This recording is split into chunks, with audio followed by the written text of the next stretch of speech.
ولا تعجل بالقرآن من قبل أن يقضى إليك وحيه وقل رب زدني علما.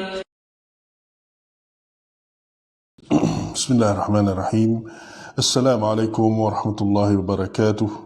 إن الحمد لله نحمده ونستعينه ونستغفره ونعوذ بالله من شرور أنفسنا وسيئات أعمالنا.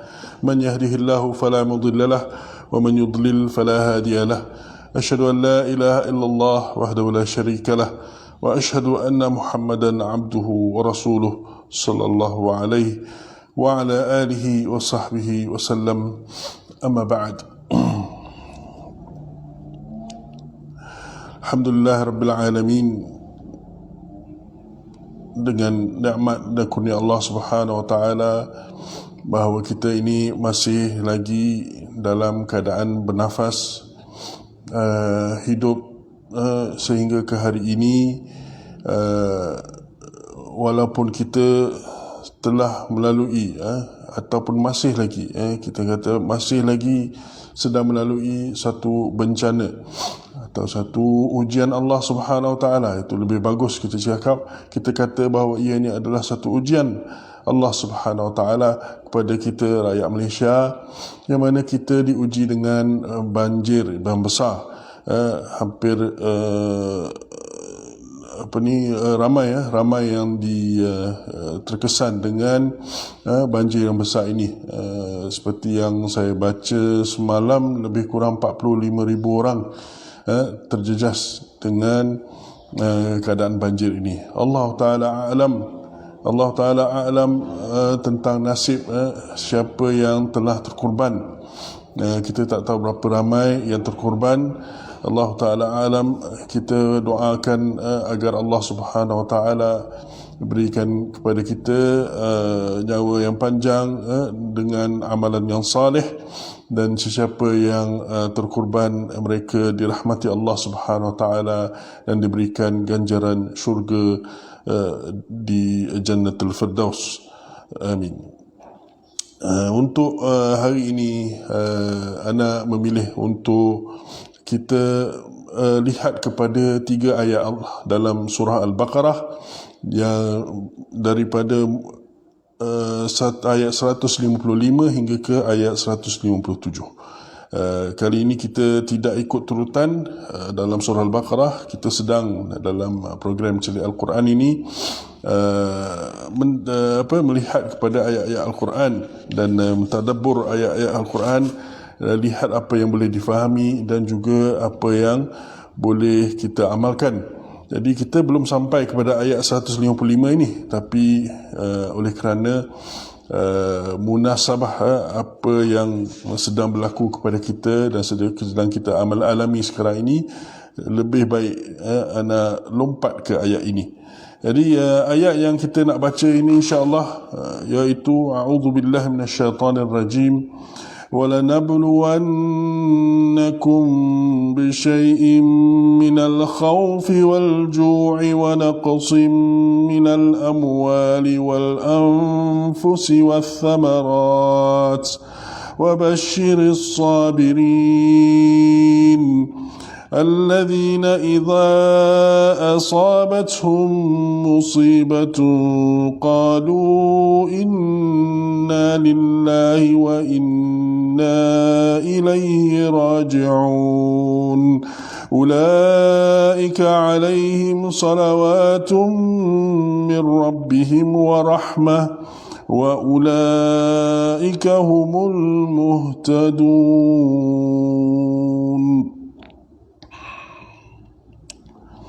Sadaqallah. Benar kata-kata Allah Subhanahu Wa Taala ini, yang mana ianya apa yang kita sedang alami ini cocok dengan firman Allah ini. Jadi kita lihat kepada makna ayat yang telah kita baca tadi, iaitu ayat yang 155, iaitu wala nabluwannakum, yang bermaksud dalam maknawiyahnya, sesungguhnya kami akan menguji kamu.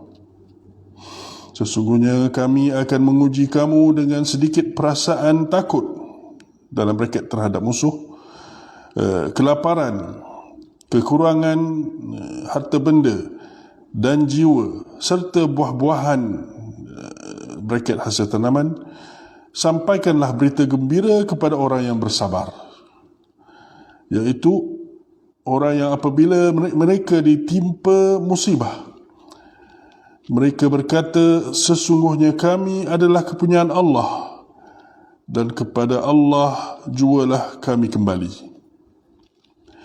Mereka itu ialah orang yang dilimpahi dengan mendapat selawat dalam bracket keampunan daripada Allah atau daripada Tuhan mereka serta rahmatnya, dan mereka itulah orang yang mendapat hidayahnya.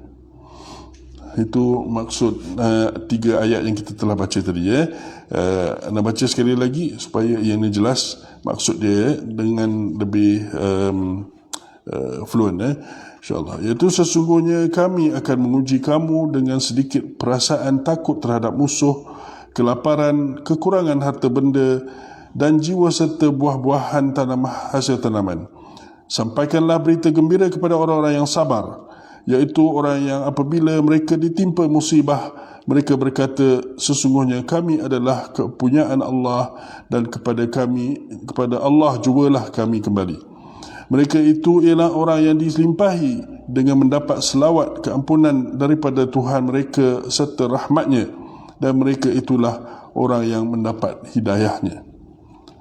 Allahu Akbar. Itulah harapan kita, Allah Subhanahu Wa Taala memberikan selawat, iaitu pujian Allah Subhanahu Wa Taala kepada semua yang ditimpa bencana ini dan yang menghadapi musibah ini, dan menerima rahmatnya, dan juga kita semua digolong di dalam orang-orang yang diberi hidayah, seperti dalam ayat yang terakhir tadi.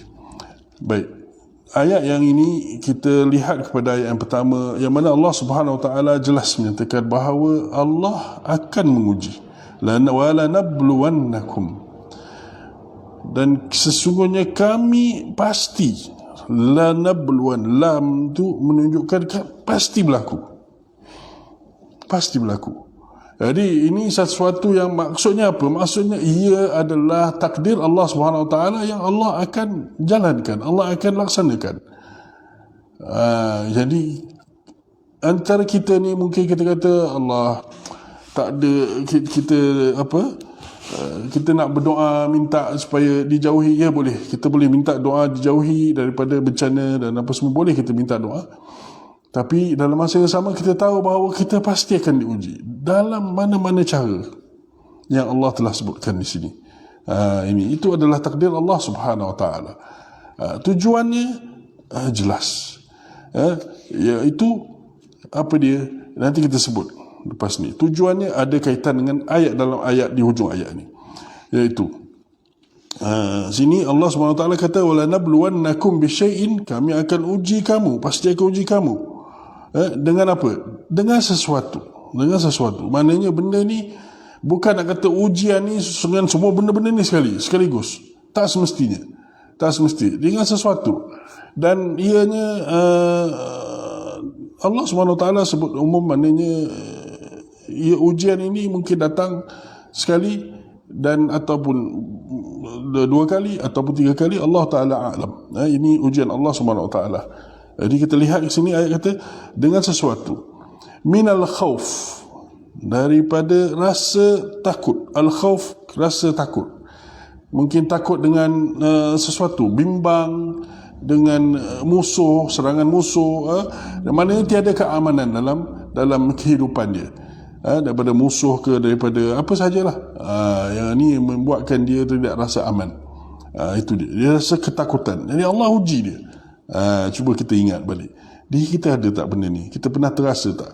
Dan salah satunya adalah, contohnya sebelum berlakunya banjir ni, ada yang mungkin diberikan amaran oleh kerajaan mungkin bahawa kita kena pindah ke, kena apa ke, sebab ada amaran banjir yang mungkin akan berlaku. Jadi kat situ mungkin kita dah mula rasa ketakutan. Nampak? Ini yang disebutkan, termasuk juga dalam ayat ini. Minal khauf wal ju', dan juga di antara ujian Allah SWT itu iaitu al-ju'. Al-ju' ni kelaparan. Allahu Akbar. Yang ini bila berlaku bencana, semua keadaan dah jadi lain. Contoh macam sekarang ni, banjir ni, semua dah jadi keadaan tidak normal. Bila dah jadi tidak normal, apa dia? Mula-mula macam saya nak pergi beli, contohnya keadaan di tempat di Kajang sini, ada kawasan yang kena banjir teruk, ada yang tidak. Macam kawasan yang kami tinggal ni tidak ada banjir, maknanya dekatlah sebenarnya dengan kawasan banjir, tapi di tempat pondok ini tak ada banjir. Namun bila pergi ke kedai, pergi nak beli roti contohnya, dia kata roti tak sampai. Nampak, roti tak sampai. Kemudian kita rasa tiba-tiba tahu-tahu air tak ada. Kenapa air tak ada? Rupa-rupanya loji rawatan air telah banjir juga, turut banjir, dan ada yang binasa sehingga ke sekarang masih tak ada air, masih lagi tak ada air. Bayangkan ujian Allah Subhanahu Wa Taala ni. Bayangkan yang kita hadapi sekarang, iaitu keadaan banyak air, terlalu banyak air yang memusnahkan, dan keadaan tak ada air yang mana kita rasa susah hatilah, dah rasa kesusahan lah. Dua-dua keadaan kita rasa dalam masa sama. Antara kita ni banyak air, terlalu banyak air sangat, maknanya banjir, memusnahkan macam-macam harta benda dia. Dalam masa yang sama ada yang terkesan dengan cara apa? Tak ada air. Dua-dua yang ekstrim dapat. Sekarang ni di KL pun rasanya baru 10% yang ada air. Kebanyakan ni masih tak ada air. Di Kajang ni kawasan-kawasan ceras Batu berapa ni, setahu saya loji rawatan air di Ceras Batu 11 belum lagi okey. Ini tak diduga Allah Subhanahu, tak diduga kita. Ia adalah ujian Allah Subhanahu Wa Taala yang menyebabkan kita rasa apa? Susah, tak ada air, nak mandi tak boleh, nak ambil wuduk tak boleh, ataupun kita rasa ialah benda air tak ada, dan makan minum pun susah, nak masak pun susah, nak basuh susah. Jadi kesusahan ada. Walaupun orang lain terima kesusahan lain, iaitu air banjir habis semua, barang-barang tak boleh rosak habis, kereta rosak, rumah hancur. Lain dia punya keadaan yang berbeza-beza, tapi namun ianya tetap ujian Allah Subhanahu Wa Taala. Itu kita kena ingat. Ini adalah takdir Allah Subhanahu Wa Taala. Tak lari pada takdir Allah Subhanahu Wa Taala. Kemudian Allah sebut lagi dalam sini, kami pasti akan uji kamu dengan sesuatu daripada ketakutan, minal khauf wal ju' wa naqsin minal amwal, dan juga kekurangan. Kekurangan di sini, naqsin ni kekurangan, maknanya hilang harta ataupun hancur, binasa daripada harta kita, minal amwal, daripada harta. Inilah dia kayak macam yang kita kata tu, air bah yang menyebabkan rumah yang kita bina tu dah sekian lama duduk hancur, ataupun rumah yang kita sedang bina dan bina sikit demi sedikit, itu pun ada ceritanya, sehingga kan masih ada tinggal sikit lagi nak bina, habis hancur. Harta benda yang kita bina, yang kita simpan, yang kita kumpul, habis, hancur semuanya, hilang sekelip mata. Ya. Dan juga disebut wal anfus, maknanya naqsim, kekurangan itu dari segi al amwal, harta benda, dan anfus. Anfus ni jiwa. Jiwa maknanya termasuk kat sini apa dia? Kehilangan jiwa. Kehilangan jiwa seseorang, iaitu mati, terkorban disebabkan bencana, dan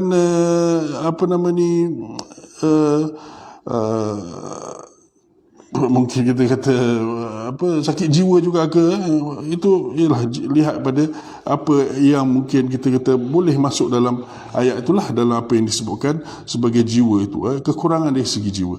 Dan lagi satu lagi disebut wathamarat, dan maknanya naqsin, kekurangan dari segi thamarat juga, iaitu harta tanaman ataupun buah-buahan yang mana kita ada kebun contohnya pun hancur dengan itu, tanaman contohnya padi ke apa ke hancur dengan air bah juga, ataupun terbakar ke contohnya, sama. Yang mana kita dah kumpul dan letak dalam satu stok apa dia panggil warehouse ke apa, hancur dengan api ataupun dengan air bah, itu pun termasuk juga dalam ini. Jadi bayangkan apa yang Allah sebut dekat sini. Allah kata, kami pasti akan uji kamu ni. Kita tak lari, mesti ada dalam ni semua. Ada apa yang kena pada kita, semuanya ada dalam sini. Maknanya ini adalah takdir Allah Subhanahu Wa Taala.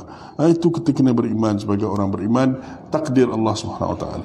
Tapi untuk apa? Kenapa Allah uji kita? Allah sebut dengan cara begini. Allah sebut dengan cara begini, tanpa Allah nak sebut saya buat begini kerana ini, kerana ini, tak. Allah terus bagi ganjar kabar gembira. Faham-fahamlah. Allah bagi kabar gembira terus. Allah kata wabashshirus sabirin. Allah kata berikanlah kabar gembira kepada orang-orang yang sabar. Terus tak ada sebut kami buat ni supaya kita nak lihat siapa yang sabar, siapa yang tidak. Tak, Allah tak kata gitu. Cepat ni Allah nak bagi ganjaran ni cepat bagi orang sabar. Wabashshirus sabirin terus. Wabashshirus sabirin. Jadi kita sebagai orang Islam, yang mana bila kita terkena mana-mana musibah seperti ini, yang mana kita sedang hadapi sekarang ataupun lain, mula kita mesti ada apa, sikap kita kena ada apa, iaitu kesabaran. Dalam masa yang sama kita usaha untuk mengurangkan dari segi kerosakan ke apa, kita usaha dan membantu orang lain, sabar untuk bantu itu. Tapi dalam masa yang sama kita sabar menghadapinya. Termasuk juga sabar dalam cuba melaksanakan apa yang Allah Subhanahu Wa Taala perintah. Contohnya kita kena solat juga walaupun dalam keadaan musibah macam ni. Kena solat juga sebab kesabaran ada 3. Ini kena ingat, kesabaran ada 3, iaitu sabar dalam melakukan apa yang Allah suruh. Perintah Allah, buat yang apa Allah perintahkan. Kena sabar walaupun keadaan susah. Keadaan contohnya air panas itu, air sejuk ke apa, kita nak ambil wuduk, itu termasuk dalam sabar tu. Kita kena bersabar, ambil juga air sikit-sikit supaya sejuk tu kita tak tahan, tapi kena buat, kena solat. Contohnya lah. Jadi kena buat. Yang mana Allah suruh kena buat, yang mana Allah larang jangan buat. Jangan masa dalam keadaan macam ini kita nak pergi buat benda tak senonoh, buat berdosa. Sebab berdosa dia kaitan dengan apa? Dengan nikmat yang Allah berikan pada kita dan kita salah guna. Sama ada dengan kereta kita pergi ke tempat-tempat maksiat, ataupun dengan badan kita sendiri, kita melakukan benda-benda yang tak betul, tak yang Allah larang. Ataupun kita lihat dengan sesuatu benda yang Allah larang, atau dengar benda yang Allah larang, ataupun kita guna lidah ni yang mana Allah kurniakan boleh kita bercakap dengannya, bertutur, berkomunikasi, kita gunakan untuk mengumpat, untuk mengadu domba, untuk bercakap buruk tentang orang. Ini dia tak buat, ini dia tak buat, itu dia ni buat jahat ni apa semua, dengan tohmahan, dengan benda yang tak ada bukti. Jangan begitu. Jadi kita kena sabar. Apa Allah suruh kita buat, apa yang Allah larang kita tinggalkan, dan dalam musibah kita bersabar dengan dalam menghadapinya. Itu dia. Jadi itu maksud sabar ada dalam 3 keadaan. Itu semuanya. Dan dalam kita bersabar musibah tu, kita perlu juga buat apa yang disuruh, tinggalkan apa yang dilarang. Jangan kita dah kena musibah, tak apalah solat tak payahlah, mana dia sempat ni. Jangan begitu. Nabi perang pun Nabi tetap solat juga. Nabi perang dalam keadaan kehangatan peperangan, solat juga. Jadi kita faham itulah. Namun bila kita sabar dalam yang 3 keadaan itu tadi, Allah kata bashir sabirin, iaitu bagi khabar gembira pada mereka. Bukankah itu yang kita hendak? Allah Subhanahu Wa Taala sebut dalam Al-Quran dan ayat lain, iaitu dia kata innama yuwaffas sabiruna ajrahum bighairi hisab. Hanyalah orang-orang yang sabar itu diberikan ganjaran ganti ganjaran dia dengan tanpa hisab, tanpa ada kiraan. Maknanya banyak ganjaran dia tu. Allah akan balas dia tanpa berkira. Bighairi hisab, tanpa berkira. Banyak tu. Jadi bersabarlah wahai kita semua rakyat Malaysia ni. Kita semua harapnya kita bersabar dalam keadaan yang ini. Dan Allah Ta'ala a'lam, benda yang kita katakan sebagai ujian seperti ini rasa-rasanya tidak habis kat sini saja. Kita akan hadapi lagi. Dan salah satunya adalah apa dia? Kita pernah dengar tentang global warming contohnya. Global warming, dan ada keluar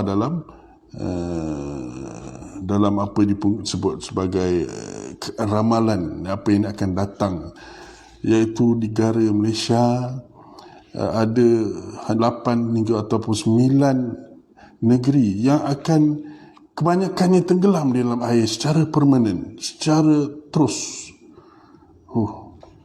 Itu ramalan. Sebab apa? Sebab global warming. Sebab pemanasan global. Maknanya ini adalah kaitan dengan environment, tentang berkaitan dengan apa dipanggil ni, alam sekitar. Macam mana kita jaga alam sekitar kita? Kalau kita tak jaga alam sekitar kita masih lagi dengan sikap kita tak kisah nak buang sampah rata-ratanya dengan plastik-plastik apa semua tu kita banyak gunakan. Kita tak gunakan benda yang boleh dikitar semula lah, ataupun yang macam-macam lah yang berkaitan dengan alam sekitar. Bagaimana kita nak jaga alam sekitar?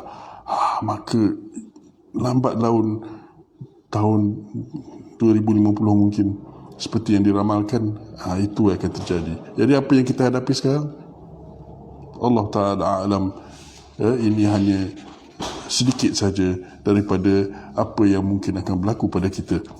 Kita minta lindung kepada Allah, dengan Allah SWT, bahawa kita diberikan musibah lebih daripada ini. Namun kita tahu ini akhir zaman, keadaan makin teruk.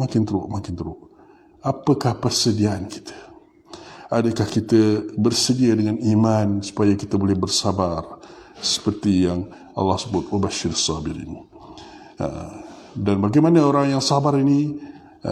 Kefirman Allah SWT sini, mereka adalah orang-orang yang apabila menimpa kepada mereka itu satu musibah, alladzina idza asabatuhum musibah, orang-orang yang sabar ni adalah orang yang apabila mereka ditimpa satu musibah, qalu, mereka kata, inna lillah wa inna ilaihi raji'un. Orang yang sabar ni bila dia kena je, dia bukan lidah yang berkata saja, bukan lidah, tapi hati tu berkata seperti mana yang lidah tu sebut. Maknanya tu apa maknanya?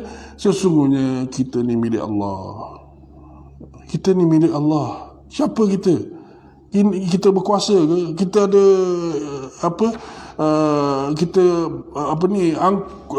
sombong sangat ke sehingga kan kita tak mengaku Allah SWT, tak nak tunduk kepadanya?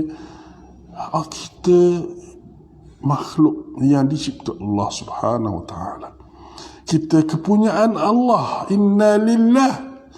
Jadi kalau kita ni kepunyaan Allah SWT, dan kemudian kita kata inna ilaihi raji'un wa inna ilaihi raji'un, dan kita ni akan kembali kepada Allah SWT. Kita kepunyaan dia dan kita akan kembali kepada dia. Maknanya apa? Pasti kita akan disoal.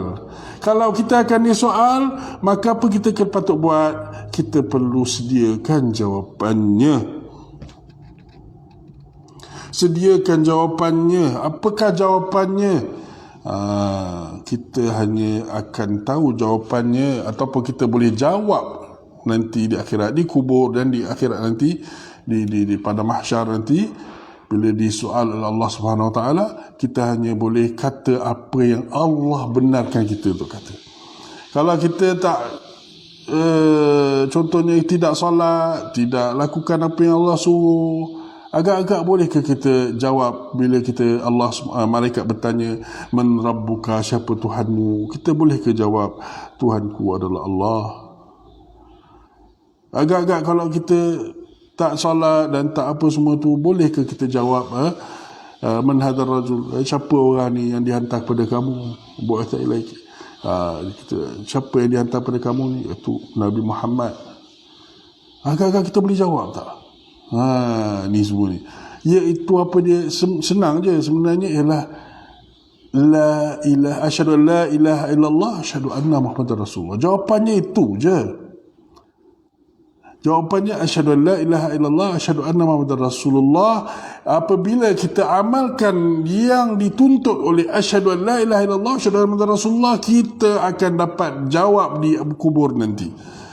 Tapi kalau kita tak laksanakan yang sepatutnya, bila kita sebut asyhadu an la ilaha illallah, asyhadu anna Muhammadar Rasulullah, tuntutannya kita tak kurniakan, kita tak laksanakan, pasti kita tak boleh jawab di dalam kubur nanti. Jawapan yang kita nak bagikan tak keluar. Tak keluar. Allah tak berikan ketetapan itu. Na'udzubillah. Kita minta perlindungan Allah Subhanahu Wa Taala daripada kita diuji seperti itu, dan kita minta Allah Subhanahu Wa Taala akan berikan kepada kita ketetapan untuk menjawab apabila kita disoal nanti ketika kita kembali kepada Allah Subhanahu Wa Taala. Jadi orang yang bersabar ni, apabila mereka diterima musibah, dia kata inna lillahi wa inna ilaihi raji'un. Ulaika alaihim salawatun min rabbihim, dan mereka itulah, dan ayat yang seterusnya, mereka itulah yang atas mereka selawat, keampunan, pujian Allah SWT daripada Tuhan mereka. Itu ganjaran tu.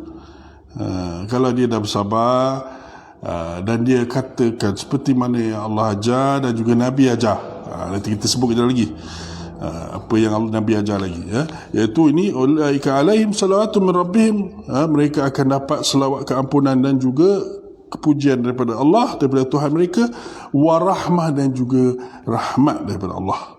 Ulaika humul muhtadun, mereka itulah orang yang mendapat hidayah, jadi itu yang kita nak sebenarnya.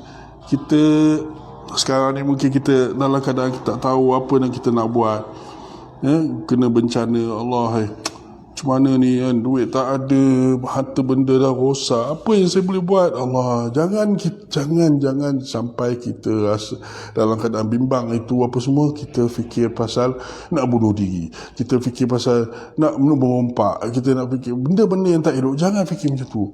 Fikirkan apa dia? Allah Subhanahu Wa Taala. Iman kamu dengan Allah Subhanahu Wa Taala itulah yang akan membawa kita meneruskan untuk meneruskan hidup ini. Kita beriman dengan Allah, dan Allah yang akan berikan kepada kita penyelesaiannya, insya-Allah. Jadi ulaika alaihim salawatu min rabbihim wa rahmah wa ulaika humul muhtadun, mereka lah akan diberi petunjuk. Dan cerita pasal petunjuk ni nak pergi kepada apa yang Nabi SAW ajar. Nabi SAW ada ajar satu doa.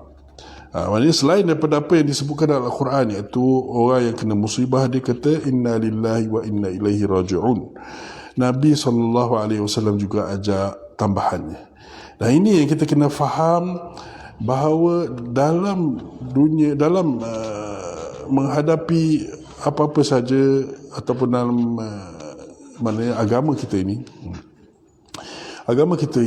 yang mana sumber aslinya, yang utamanya adalah Quran dan Sunnah Nabi SAW yang sahih, dan itu yang asli. Kemudiannya yang ijma' dan qiyas itu juga adalah sumber, dan 4 sumber ini adalah sumber Islam. Quran dan Sunnah itu yang utama. Jadi di sini bila Allah SWT sebut mereka bila kena musibah, mereka kata inna lillahi wa inna ilaihi raji'un. Tapi Nabi juga ada tambahan, ajar lagi daripada sunnah Nabi. Ini menunjukkan apa? Bahawa jangan kita tinggalkan sunnah Nabi juga. Walaupun dalam Al-Quran ada hidayah, Tapi dalam sunnah ada tambahan hidayah lagi yang kita perlu juga, yang boleh kita ikut, kita amalkan.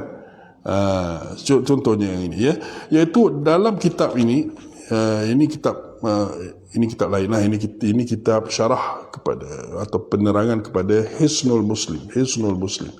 Hisnul Muslim ni ada kitab dia kecil-kecil je. Kalau kita boleh beli di mana-mana banyak, Hisnul Muslim, iaitu dia adalah kitab yang mengumpulkan doa-doa, zikir-zikir, yang mana ianya daripada kitab dan sunnah, daripada Al-Quran dan sunnah, yang dikumpulkan oleh Dr. Said bin Ali bin Wahab Al-Qahtani. Jadi dalam kitab ni, dalam sini dia dalam buku ni 240, surat 240. Tapi dia doa 154, doa 154, iaitu dia dah bawah satu tajuk bernama doa man usiba bi musibah, doa sesiapa yang ditimpa musibah, dengan sesuatu musibah. Okey, dia kata iaitu orang yang timpa musibah ni, dia baca doa ni, dan doa ni adalah asalnya daripada hadis Nabi SAW, hadis riwayat Muslim. Baik, dalam Sahih Muslim. Baik, hadis ni dia kata bahawa Nabi SAW ajak bila kena musibah, dia sebut inna lillah, macam dalam Al-Quran tadi, inna lillahi wa inna ilaihi raji'un. Lepas tu Nabi ajak doa, iaitu Allahumma ajurni fi musibati wa akhlif li khairan minha.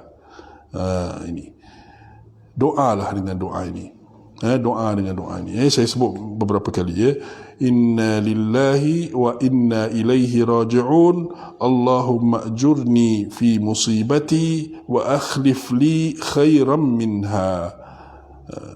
Maksudnya apa? Inna lillahi wa inna ilaihi raji'un, kita tahu, iaitu kita kepunyaan Allah, dan juga kepada Allah kita akan kembali, kita semua akan kembali. Kemudian doanya, ya Allah, berikanlah ganjaran kepadaku dalam musibahku ini, dan gantikanlah bagiku yang lebih baik daripadanya. Ini dia. Ini yang kita kena amalkan lah. Ini yang Nabi ajar.